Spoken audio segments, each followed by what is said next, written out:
Olá, estamos aqui mais uma vez para falar sobre a nossa escola bíblica dominical, para dar mais um subsídio para que você possa estar aprendendo algo mais a respeito da palavra do Senhor.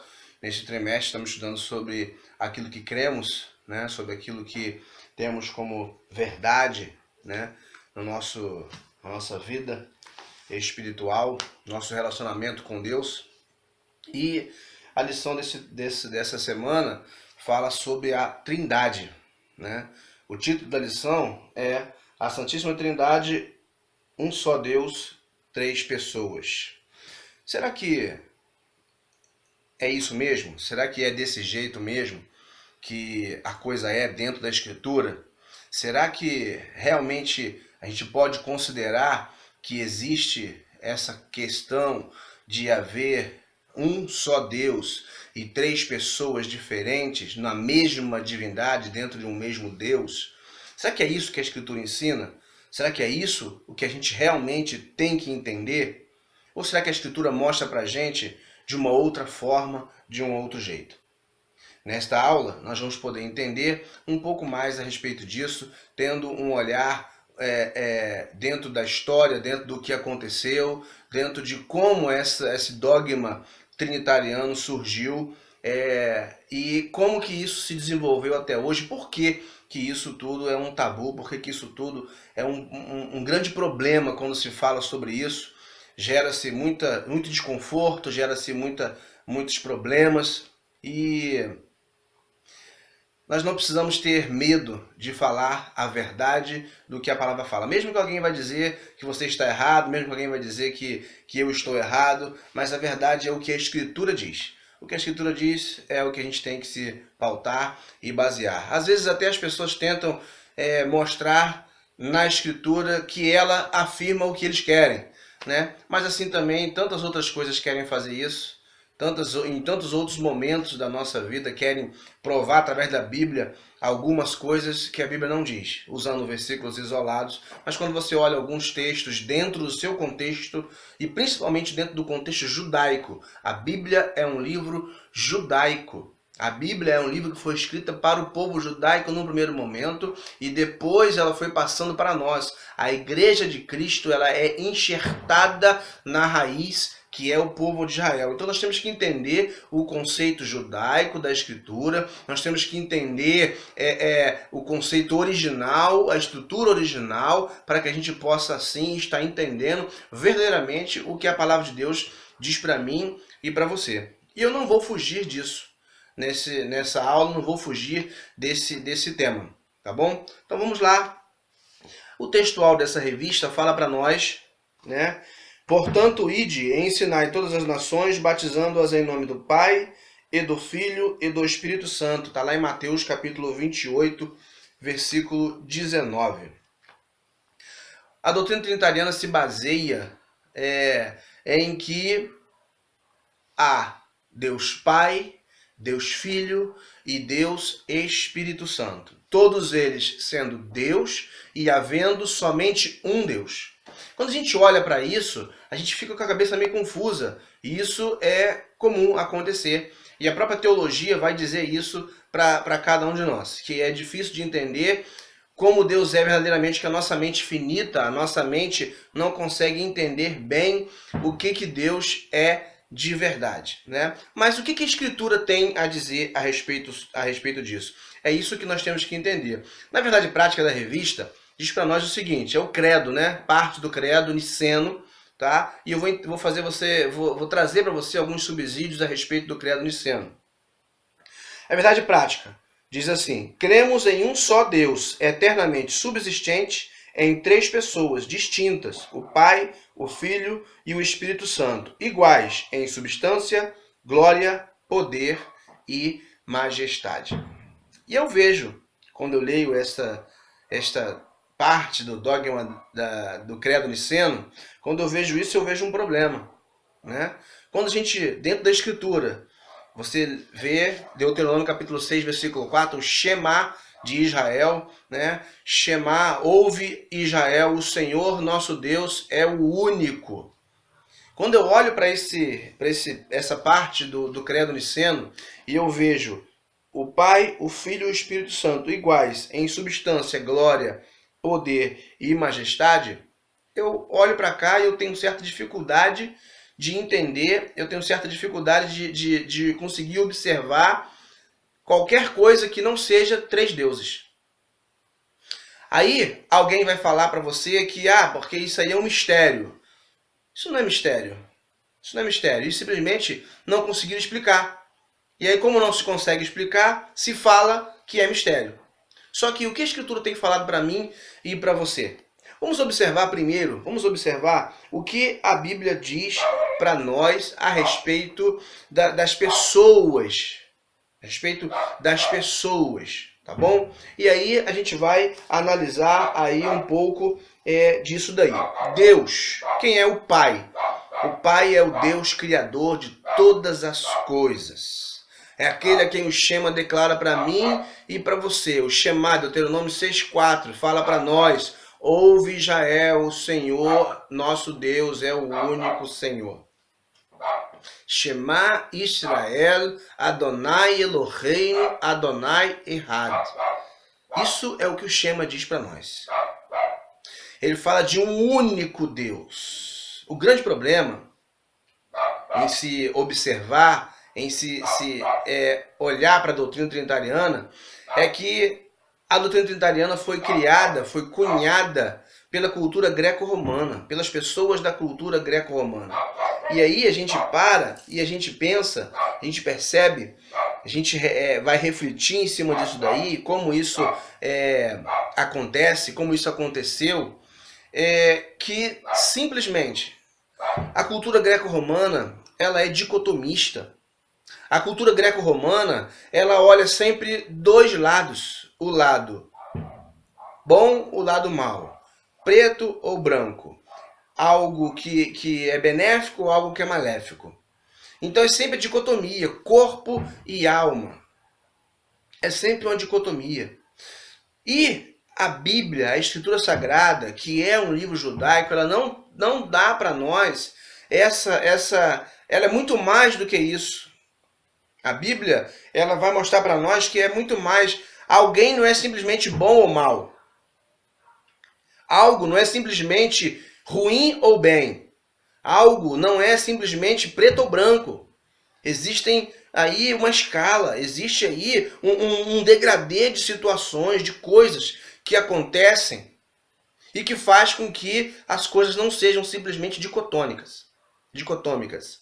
E aí, quando a gente olha para a Escritura, a gente percebe muitas outras informações que nós devemos observar. Eu quero trazer para você alguns versículos, para que você possa entender aí algumas coisas a respeito disso daí. Eu quero trazer um versículo, isso é um subsídio para você que vai estudar, que vai estar conosco lá na quinta-feira na escola bíblica, né? Para você que vai estar falando, para você que vai estar ministrando aula, é importante que você possa entender essas coisas. Eu queria abrir com vocês o primeira epístola de Paulo aos Coríntios, capítulo 8. 1 Coríntios, capítulo 8, diz o seguinte. Deixa eu abrir aqui, 1 Coríntios, capítulo 8. 1 Coríntios, capítulo 8, versos 5 e 6. Veja bem. Diz o seguinte: porquanto, ainda que haja também alguns que se chamem deuses, quer no céu, quer na terra, como há muitos deuses e muitos senhores, todavia, para nós há um só Deus, o Pai, de quem é tudo e para quem nós vivemos, e um só Senhor, Jesus Cristo, pelo qual são todas as coisas, e nós por ele. Perceba que há uma distinção aqui. Perceba que há uma distinção. Perceba que há uma divisão. Há uma hierarquia. E a Bíblia mostra isso para nós em todo o seu contexto. Ainda um outro texto para que você possa refletir. 1 Timóteo capítulo 2, versículo 5. Vamos abrir lá. 1 Timóteo capítulo 2, versículo 5 diz o seguinte: porque há um só Deus e um só mediador entre Deus e os homens, Jesus Cristo, homem. Porque há um só Deus. Não há outro Deus. Há um só Deus. E há um só mediador entre Deus e os homens. Quem? Jesus Cristo, homem. Jesus Cristo, aquele que fez a obra da redenção. Aquele que Deus estabeleceu para mim e para você como o nosso Redentor, como o nosso Messias, como o Senhor. E eu quero trazer para você ainda Salmo capítulo 2, Salmo 2, versículo 1 a 7, diz o seguinte. Salmo de número 2, né? Lembrando que Salmo não tem capítulo, né? É o Salmo de número 2. Salmo de número 2, versículos de 1 a 7, diz para nós o seguinte. Porque se amotinam as nações e os povos imaginam coisas vãs. Os reis da terra se levantam e os príncipes juntos se macomunam contra o Senhor e contra o seu ungido, dizendo: rompamos as suas ataduras e sacudamos de nós as suas cordas. Aquele que habita nos céus se rirá, o Senhor zombará deles. Então lhes falará na sua ira e no seu furor os confundirá. Eu, porém, ungi o meu rei sobre o meu santo monte Sião. Recitarei o decreto. O Senhor me disse: tu és meu filho, eu hoje te gerei. É a Bíblia declarando para mim e para você que Deus tem um filho. Que este filho é o seu ungido. E há uma questão importante para que nós possamos refletir a respeito da questão da trindade, do trinitarianismo, que é a questão da hierarquia que nós estamos tratando.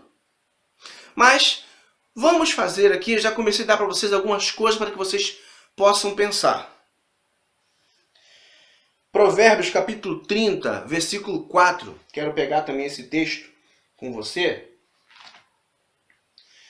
Eu vou te dar alguns textos bíblicos para que você possa analisar. Você pode ler todo o capítulo que você vai entender. Provérbios 30, verso 4 diz o seguinte: quem subiu ao céu e desceu? Quem encerrou os ventos nos seus punhos? Quem amarrou as águas na sua roupa? Quem estabeleceu todas as extremidades da terra? Qual é o seu nome? E qual é o nome do seu filho? Se é que o sabes. Está falando de Deus. E está falando do seu filho. Está falando do Filho de Deus. Está falando do ungido. Está falando do Messias. Mas, considerando a doutrina da Trindade, esse dogma que foi criado, esse dogma começou a ser cunhado a partir do século II. Tertuliano inventou os nomes que nós hoje utilizamos para explicar a Trindade. Pessoas, modos. A própria palavra Trindade foi inventada por ele. E aí, mais tarde, no século III, século IV, no ano 325, houve o Concílio de Nicéia. E no Concílio de Nicéia, os bispos de Roma, os bispos da igreja cristã da época se reuniram. Por quê? Porque estava havendo algumas contradições, estava havendo discussões a respeito da divindade de Jesus, a respeito de como Jesus poderia ser homem, poderia ser Deus ao mesmo tempo. Estava havendo muitas discussões, muitos debates, algumas doutrinas estavam querendo surgir, o agnosticismo estava rondando novamente. Então surge esta polêmica. Então a igreja da época, a igreja romana da época, a igreja cristã da época, formada pelos bispos de Roma, pelos bispos do Oriente, do Ocidente.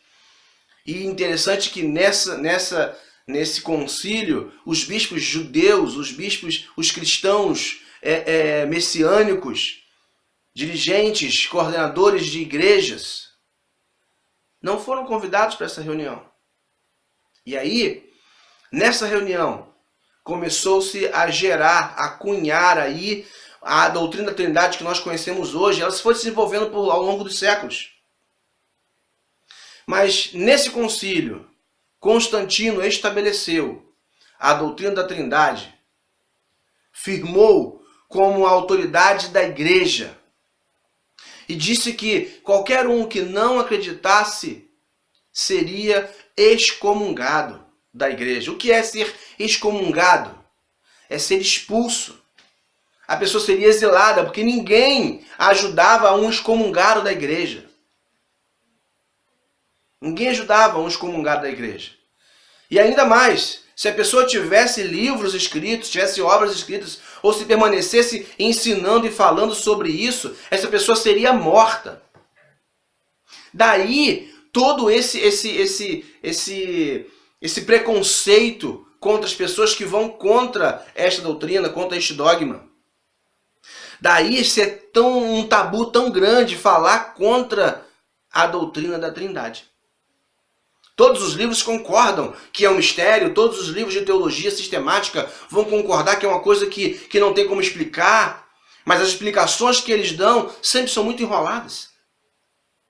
Qualquer outra forma de se pensar usa-se como nome de modalismos, usa-se como nome de arianismo. Qualquer outra forma de se pensar foi taxado como heresia, foi taxado como erro.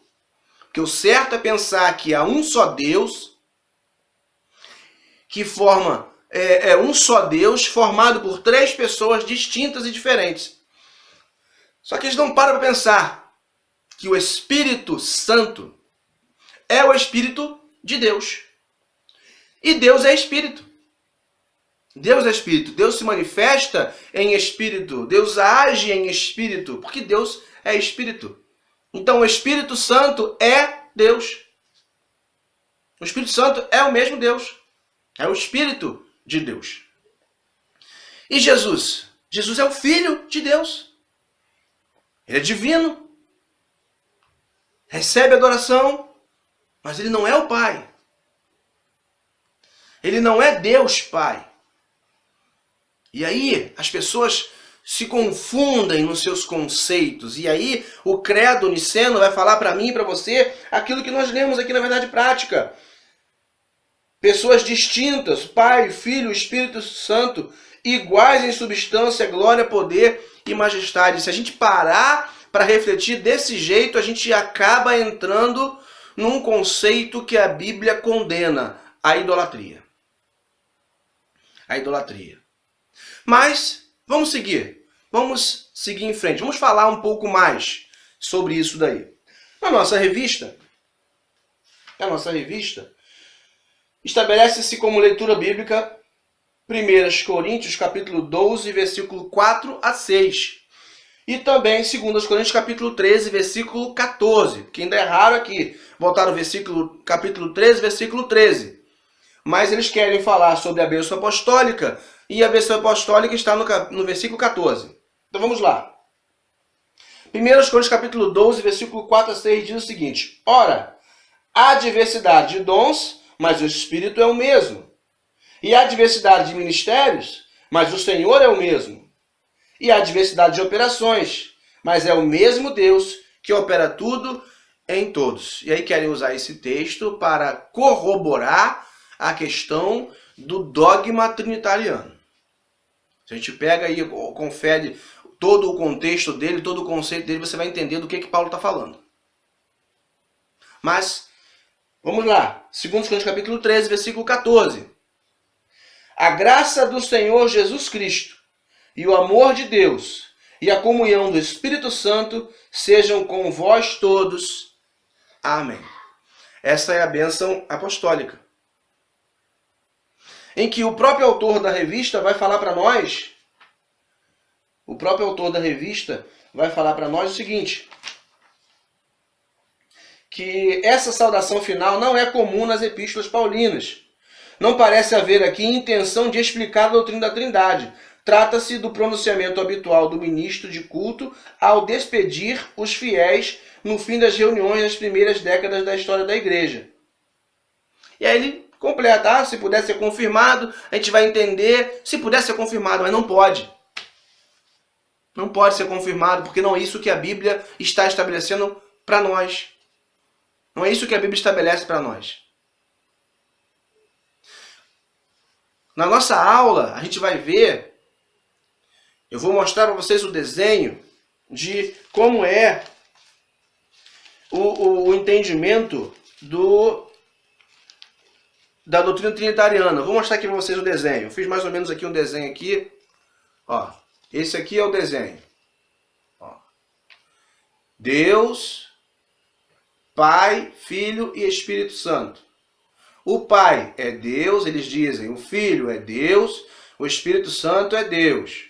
O Pai não é o Filho não é o Espírito Santo, o Pai não é o Espírito Santo. Viu? Isso é chamado de o escudo da Trindade. Isso é chamado de escudo da Trindade. Só que aqui tem um problema.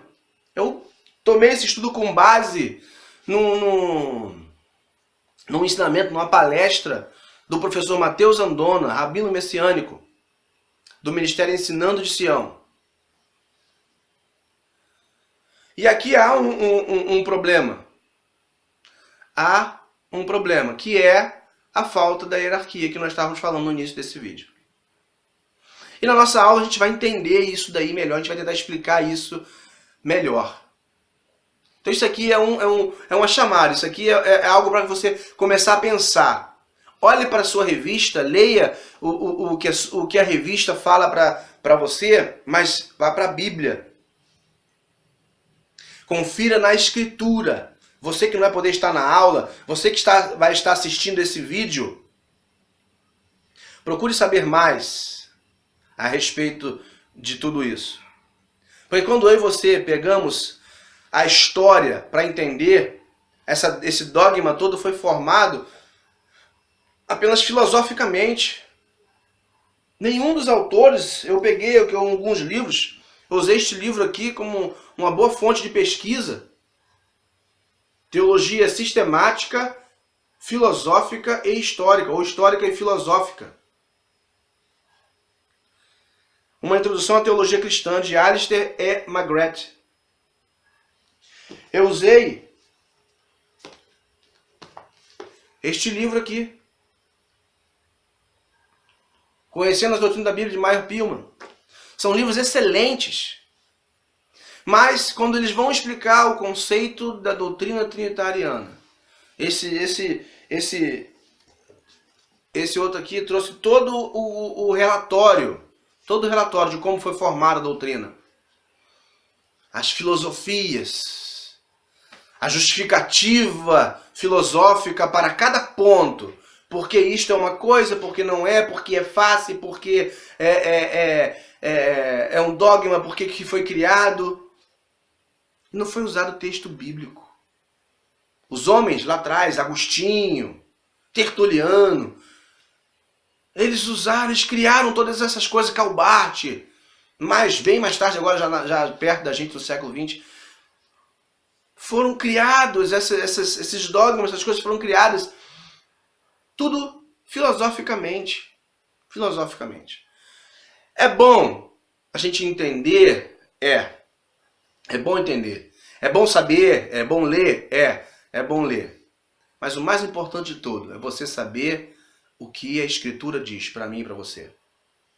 Eu vou ministrar esta aula, vou passar o que o autor da revista fala, mas eu vou entrar mais a fundo nessa matéria. Eu vou entrar mais a fundo, eu vou explicar mais algumas coisas. Fiz algumas anotações. E é importante que você entenda que eu não vou condenar, não vou dizer que é herético quem crê na doutrina trinitariana. Não. Foi bem cunhado, foi bem projetado, foi bem elaborado, mas não representa a verdade da Escritura. Não representa.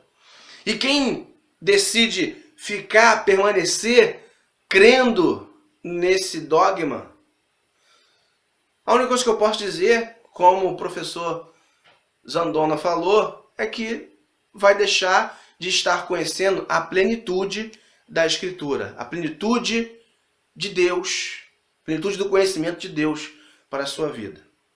Então, se aprofunde no conhecimento das Escrituras, se aprofunde no conhecimento bíblico, se aprofunde na palavra de Deus, porque é ela que traz para mim e para você o entendimento correto a respeito de Deus. Tantos outros versículos existem, tantas outras referências existem que nós podemos observar aqui a respeito que as Escrituras afirmam que Deus tem um filho. Segundo Samuel capítulo 7, versículo 12 a 15, são textos proféticos que vão estar fazendo alusão à frente, ao que vai acontecer na frente. As Escrituras afirmam também que Deus é manifesto através de seu Espírito. O Espírito, o vento, sopro, ruar. Isaías capítulo 63, vamos pegar? Isaías capítulo 63. Fala para nós o seguinte. Isaías 63. Verso 10 e 11. Diz o seguinte. Mas eles foram rebeldes e contristaram o seu Espírito Santo, pelo que se lhes tornou em inimigo e ele mesmo pelejou contra eles. Todavia se lembrou dos dias da antiguidade de Moisés e do seu povo, dizendo: onde está aquele que os fez subir do mar com os pastores do seu rebanho? Onde está aquele que pôs no meio deles o seu Espírito Santo? Quem é que estava com Moisés no deserto? Não era Deus? Em alguns textos você vai ver lá em Êxodo, em Números, você vai ver que estava o anjo, o seu anjo, o anjo do Senhor estava com eles. E isso reflete para mim e para você a presença de Deus. Tinha um representante de Deus na autoridade de Deus. Então Deus Pai, Deus o Pai, é um. Deus é um. O Filho, o Messias, o seu representante, tem toda a autoridade divina. E a Bíblia vai dizer para mim e para você que ele recebeu do Pai essa autoridade divina. Vamos ver ainda um outro versículo falando sobre isso? Deixa eu ver aqui.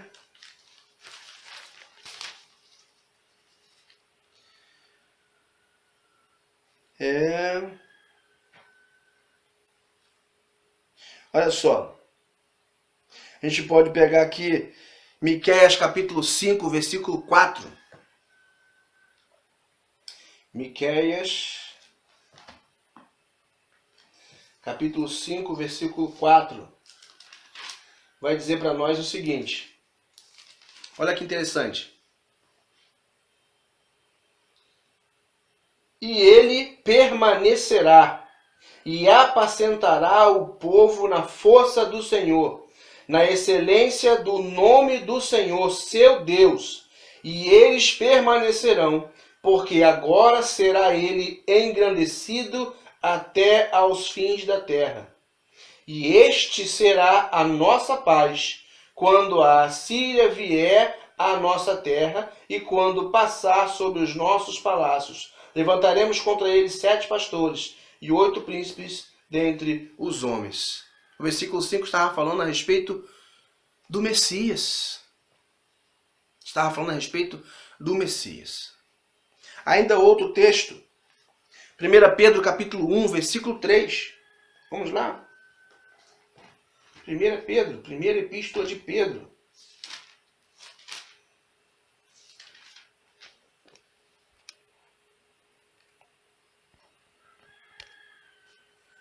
Primeira epístola de Pedro.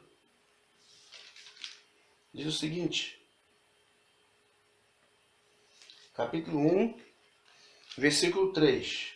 Diz assim: Bendito seja o Deus e Pai de nosso Senhor Jesus Cristo, que segundo a sua grande misericórdia nos gerou de novo para uma viva esperança pela ressurreição de Cristo dentre os mortos. Bendito seja o Deus e Pai de nosso Senhor Jesus Cristo.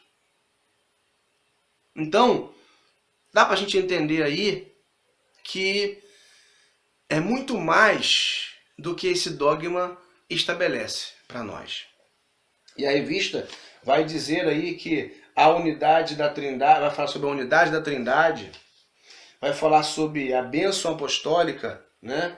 Eles querendo ali, como eu já li para vocês, sobre o Deus Trino e Uno revelado em Efésios capítulo 4, versículo 4 a 6. Vamos pegar lá Efésios capítulo 4, versículo 4 a 6. Vamos ver o que é que esse texto diz e se é realmente isso que eles estão dizendo, que eles estão querendo dizer para nós. Efésios capítulo 4, versículo 4 a 6. Diz o seguinte.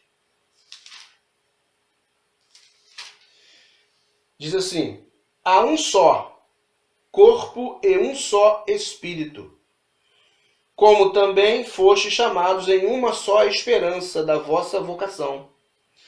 Um só Senhor, uma só fé, um só batismo, um só Deus e Pai de todos, o qual é sobre todos e por todos e em todos. Está dizendo que Deus é um só, mas existe o Filho que está ali. E existe o Espírito desse Deus, que é Ele mesmo. Então, que nós possamos entender que há mais do que simplesmente um dogma humano. E aí, no tópico 2, o Deus Trino e Uno, uma questão crucial, ele fala sobre João capítulo 1, versículo 1. Ele diz que a Bíblia mostra com clareza meridiana a divindade do Filho. E o Verbo era Deus. Eu vou mostrar nessa aula, na aula que eu vou dar lá na igreja, eu vou mostrar nessa aula os textos originais. Vou tentar botar no slide o texto original, lá no grego. Onde diz lá a palavra theon, protheon e theos. Há uma distinção. Foi traduzido como Deus. No princípio era o Verbo, e o Verbo estava com Deus, e o Verbo era Deus. A palavra Deus aí, na parte, o Verbo era Deus, é um pouco diferente do estava com Deus. O estava com Deus, o Deus de quem alguém estava, o Verbo estava com Deus, é o Deus Pai. Mas quando fala o Verbo era Deus, lá no grego, é outra palavra, theos. Theos é a raiz. Theon fala de Deus, o Pai, o Deus Supremo. E theos fala de divindade. É por isso que você estuda teologia. Porque fala de divindade. Fala de Deus. E ainda tem mais. Ainda tem mais. A palavra lá no original está invertida.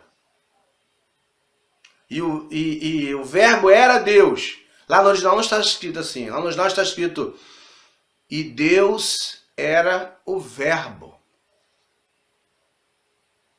Se você olha lá para Gênesis, a palavra de Deus criava as coisas. Deus, o Pai, o Criador, é um. A sua palavra criava as coisas, o Verbo. O Verbo é o Messias. O Verbo é o Messias. Está sujeito ao Pai. Está sujeito ao Pai. E o próprio Jesus fala que ele veio para obedecer o Pai. Ele veio para obedecer o Pai. Portanto, esteja atento. Esteja atento. Depois ele vai falar sobre a Trindade, que a Trindade está presente na Bíblia. E a gente vai ver que não é assim. A gente vê nos textos bíblicos, alguns que eu mostrei para você, não é bem assim, não é bem desse jeito que eles estão querendo mostrar. E as crenças inadequadas. Ele vai falar sobre monarquianismo, vai falar sobre modalismo, arianismo, que são aquilo que eles estavam querendo combater e por isso geraram a doutrina da Trindade. Essas modalismo, a forma de dizer que Deus se apresenta de formas diferentes, de modos diferentes. Muitos de nós, quando vamos explicar a Trindade, eu quantas vezes fui tentar explicar a Trindade, meu Deus, continuando. Quantas vezes eu ensinei errado essa doutrina, mas graças a Deus a verdade está vindo à tona na Escritura. Então que você possa ter atenção, que você possa buscar, que você possa orar e buscar a Deus da verdade. Não se baseie na filosofia humana, não se baseie na teologia humana. Somos gratos ao Senhor por ter levantado homens que um dia organizaram o estudo como nós conhecemos hoje. Mas nosso principal foco tem que ser a Escritura. É importante você conhecer? É importante. É importante saber quais são os dogmas? É importante. Mas mais importante é olhar para a Escritura no contexto correto e saber o que ela está dizendo para mim e para você. Que o nosso Deus possa nos abençoar. Que o nosso Deus possa nos dar sabedoria. Que o nosso Deus possa nos mostrar a verdade sempre. E aí ele encerra com resposta às objeções. Fala sobre esclarecimentos, definição de Tertuliano, formulação definitiva da Trindade como nós conhecemos hoje. Cuidado, quando você for ler, estude, leia, mas principalmente, vá para a Bíblia, vá para a Escritura.